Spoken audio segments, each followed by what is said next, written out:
The Democratic Party seems to be passing the torch to Vice President Kamala Harris as their 2024 nominee, but some are calling this move anti-democratic. Let's hear what 2024 independent presidential candidate Robert F. Kennedy Jr. had to say.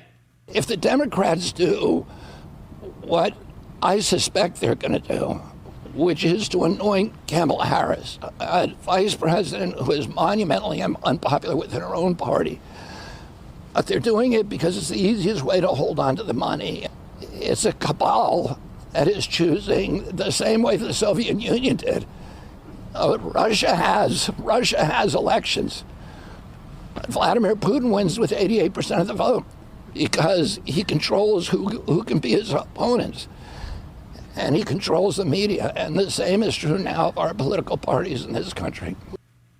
He's not the only one making that point. Journalist Michael Shellenberger, who's often on our show, also not on board with the Democrats' latest move. Nobody could watch the events of the last few weeks and believe that the Democratic Party is democratic. It's a party controlled by the media, donors, and the deep state. However one feels about the GOP, the same can't be said for Republicans. Republican voters rejected their own party leaders, donors, and the foreign policy establishment to nominate Trump for president in 2016. This is the third time in 3 presidential elections that Democratic Party elites have subverted democracy to choose a presidential candidate. So I do think there is something to this argument.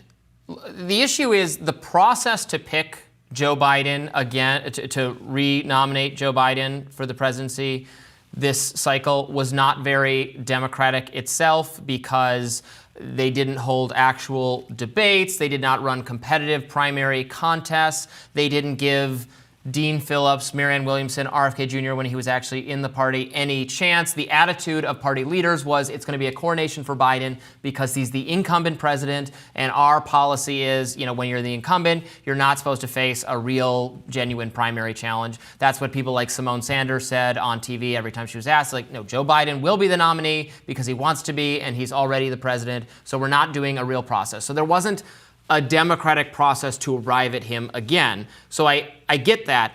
So the process to pick him was not very democratic, and now the process to unpick him has also not been particularly democratic in my view, because this is just the voice of the media and of party elites and also the wealthy donor class saying if Joe Biden remains the nominee, we're all out. So he was essentially forced to step aside, forced to release his delegates and now they're saying it's going to be just to Kamala Harris. So there's not going to be an open convention type situation, it seems, where you have a number of candidates competing for the votes. So the way we got here wasn't very democratic. Where we've ended up is not very democratic. It's not the same as, because the party doesn't have to follow democratic processes, and in different political eras, parties have nominated candidates in ways that were totally undemocratic, smoke-filled rooms. You can argue whether that was better or worse. In some sense, the Republican Party and the Democratic Party are private organizations that can, pick whatever policies they want is their way of picking their candidate. Who gets to be host of Rising is not a democratic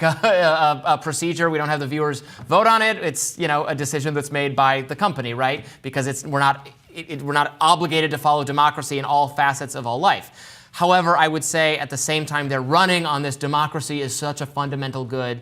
To have swapped out their guy in this manner, I think it raises my eyebrows, even if it's perfectly legal and at the end of the day, of course, what they're going to do to maximize their chances of winning. Fair enough? Yeah, they're following the legal democratic process, just like there will be a legal democratic process without any ballots cast to replace J.D. Vance in the Senate.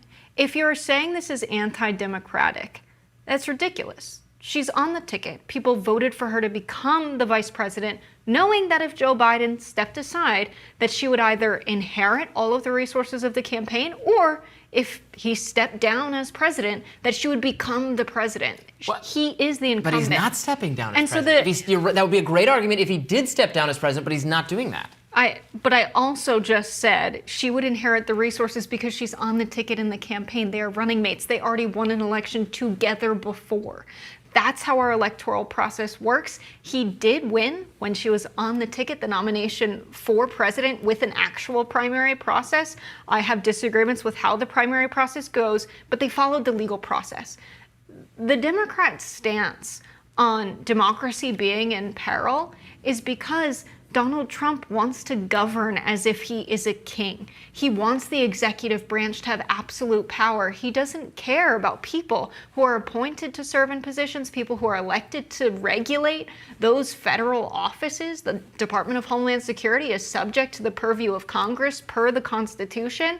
They want to be able to say everything that happens in every branch of government. That's the kind of democracy that is at stake. If they actually cared about democratic processes, they would also care that there was not a popular vote electing, Donald Trump to be the president of the United States. They would also be upset about that. They would not like the Electoral College. They would not like that the primary process was unfair to Bernie Sanders. They don't care really about democracy. They're just using this to step on one of the Democrats' talking points. I care that the primary process was unfair to Bernie Sanders. I agreed with that. I think the difference is, and I disagree with some of the policies you brought up in terms of what the Republicans are trying to do and whether that would be anti-democratic, but they're not running on the preservation of democracy to the same degree. They're running on correcting specific failed policies, immigration, the economy. I would say I want them to. I don't know if Trump's going to do this. I'm not personally a huge fan of Trump, nor do I really trust him to implement policies that I think would be good and that many conservatives want in terms of de-empowering the federal bureaucracy and returning more power to Congress or local authorities rather than having us be governed by a cabal of behind-the-scenes progressive administrators who hold on from administration to administration, like was laid bare during COVID when we found out that Fauci and the Centers for Disease Control can dictate policy from the highest offices in the country to local people everywhere without much democratic input. That's what I'm worried about, and that's what I would like to see Trump reverse. I have no faith that he will reverse it because he was president and didn't, but certainly that's what many in the conservative movement are hoping Trump accomplishes. Democrats have just made so much about democracy itself, and I think this process I would say this process was not particularly democratic. That's fine. It's fine that it wasn't democratic. You're right that the delegates can make whatever decision that they want, and Joe Biden has released them to pick some candidate other than him. So it is all technically above board. However, it is being done at the behest of, the people were not all behind Joe Biden to begin with, but Kamala Harris only polls slightly better than him. We didn't have a process where we could have found out, well, maybe there's some Democrat out there who actually is really popular, who actually commands a lot of people. Maybe it's Bernie Sanders. Maybe it's someone like Bernie Sanders. We didn't do that. The delegates can go and vote for whoever they want at the convention. Yeah, but nobody's they're going to vote for Kamala Harris. Nobody's stepping up to actually say, you know what, I would like to run. Here's what I stand for. Here's the policies I think would be better for America. It's just all about how Donald Trump is so evil and pernicious. And we just read the polling, which showed Biden can't do it. So now it's going to be Kamala Harris. I think Democrats are going to be in for a little bit of a rude awakening when Kamala Harris hits the campaign trail and they find out, oh, this is a figure that has never excelled at campaigning on the national stage in the past. But maybe she'll surprise us and do a really good job. I think that's certainly conceivable. We'll just have to see. We saw her do a great job campaigning last week in North Carolina, and I think that contributed to their decision to say, okay, we are going to endorse Kamala. That's going to be the official stance rather than an open convention where Joe Biden hasn't endorsed anyone. Now, the delegates that are going to vote in the convention, the majority of them are being sent with the people they represent having voted for Joe Biden. It's very likely they'll vote for, Joe Biden's endorsed candidate. But as he said in his speech, the democratic process is that the delegates can vote for whoever they want. He acknowledged that before Kamala even dropped out. And so we're at a point in time where the polling was popular among Democrats and people in the country that they wanted Joe Biden to drop out. So this narrative that it's just the elites that want this is a ridiculous talking point, in my opinion.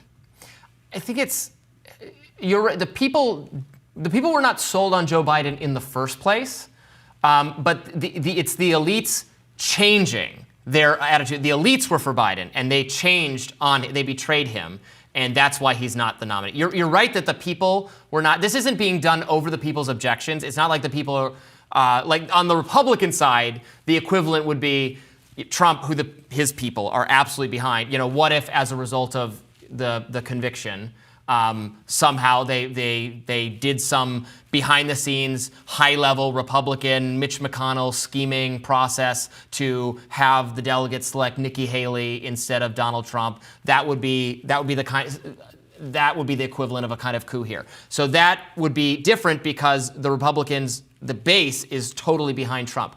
I agree with you that there's not that same level of commitment to Biden from the base. People, in fact, a majority of Democrats were very unsure about him running for re-election, given his age.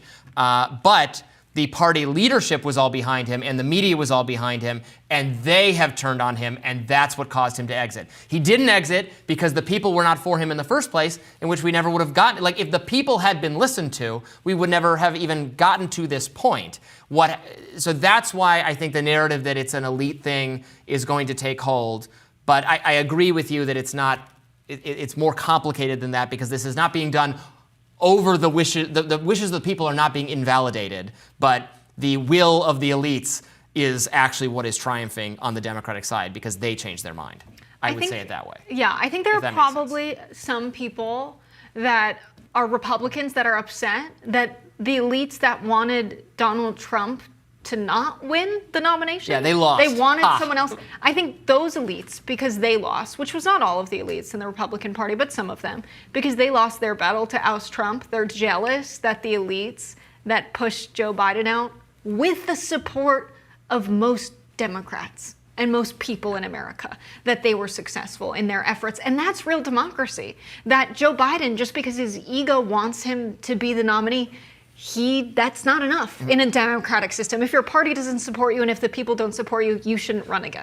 Real democracy was on display in the Republican primaries this time around, where the elites were desperate to have the elites and conservative media desperate for anyone but Trump. Give us Ron DeSantis. Give us Nikki Haley. Give us Chris Christie.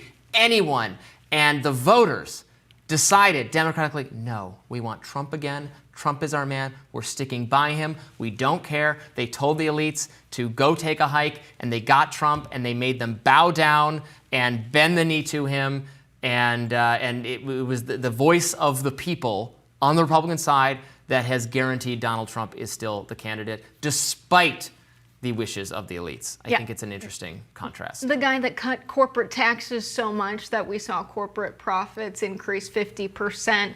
That's a man of the people. Well, we can cut. Well, he's going to cut taxes for the people who make tips as well. We're going to cut taxes for everyone. Corporations, people. He didn't say he'd cut taxes for everyone, though, now, did he? He said he was going to cut. You heard this tip? Waiters and bartenders are not everyone. Well, I think I don't speak for the Republican Party. I want to cut taxes for everybody. His plan has middle-class tax cuts and working-class tax cuts, which were a smaller margin than the corporate tax cuts, expiring in December of 2025. And we have not heard a new plan of what's going to happen. I would like to see them cut taxes for absolutely everybody, but maybe we can dig into that at a later date, what specifically the tax plans are, because that does it for us today on Rising. It was a lot of fun to be back in the chair to discuss these exciting developments with you, Jessica. Thank you so much for being here. Robbie. Things keep happening. That is certainly one way of putting it. Be sure to like. Go ahead. Be sure to like, share, and subscribe so you never miss any content. Lots of stuff happening. And for those of you who like to listen while you're on the go, we are available wherever you get your podcasts. And we will be back here tomorrow. We presume as of tomorrow it will still be Kamala Harris and Donald Trump, but who knows? Anything can happen. See you then. Bye, y'all.